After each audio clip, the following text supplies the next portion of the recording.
Before the spear, before the arrow, before any weapon existed at all, there was just a human, standing in the open, watching something much larger than them decide whether to attack. For most of human history, the answer to that problem was simple. Run, hide, stay out of sight. Hope the darkness was enough. Because in the world that existed 300,000 years ago, humans were not at the top of the food chain. They were somewhere in the middle. Faster things ate them, bigger things ate them, and the only reason the species survived long enough to become what it eventually became was luck.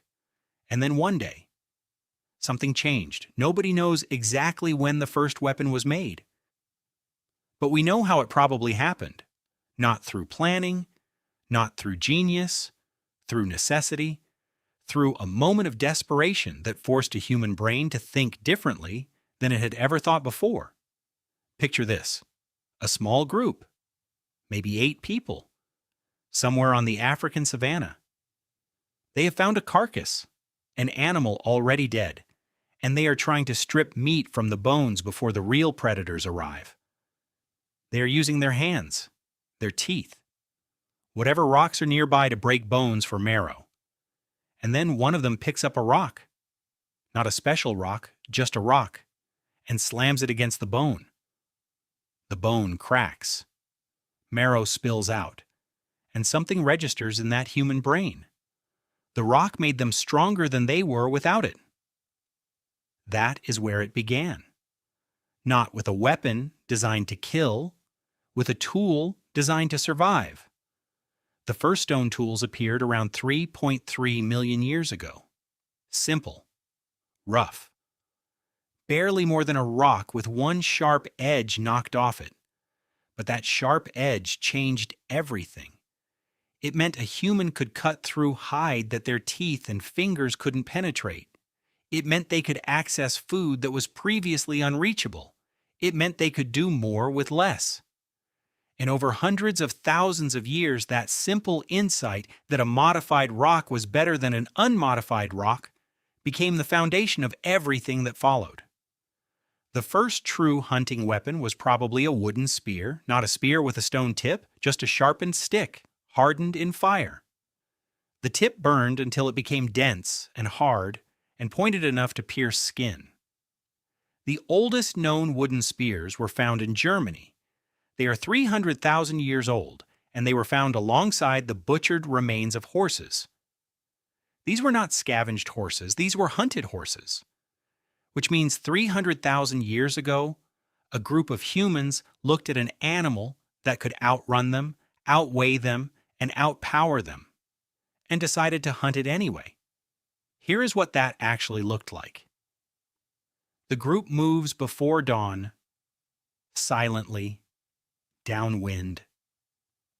They have been tracking the herd for 2 days. They know which animal is slower than the others. They know the terrain, where the ground drops away, where the animal will have nowhere to go. They do not chase. Chasing is how you lose.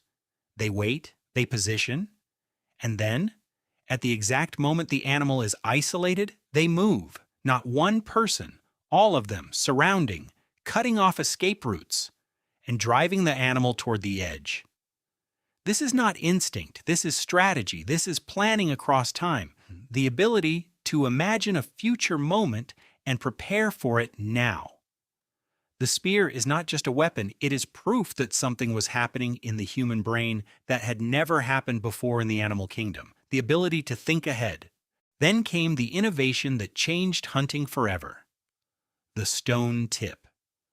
Somewhere around 500,000 years ago, humans began attaching sharp stone points to the ends of their wooden shafts. This sounds simple. It was not. Attaching a stone point to a wooden shaft required selecting the right stone, shaping it precisely by striking it with another stone in exactly the right way, cutting a notch in the wood, binding the two together with plant fiber or animal sinew, and doing all of this well enough that the joint would hold when the spear hit something at full force. This was engineering, primitive by our standards. but engineering nonetheless. The stone-tipped spear could penetrate deeper. It could be thrown from further away. It meant the hunter didn't have to get close enough to be killed by the animal they were hunting. Distance was safety, and safety meant more hunters survived to hunt again. And then, around 70,000 years ago, came the bow, or rather the concept behind the bow. Stored energy, the idea that you could bend something, a branch, a length of sinew, and hold tension in it, and then release that tension in a single explosive moment, driving a small projectile faster and further than any human arm could throw. The first bows were simple, a bent branch, a string of animal gut. An arrow no longer than your forearm, tipped with a carefully shaped stone no bigger than your thumbnail. But that tiny arrow could travel 100 meters. It could bring down an animal the hunter never got close to. It was the most significant leap in human hunting capability since the first sharpened stick. And it did something else. Something that changed the balance of power on Earth permanently. It made the distance between human and prey irrelevant. For the first time in history, humans were not limited by the strength of their bodies. They were limited only by how far they could see and how well they could think.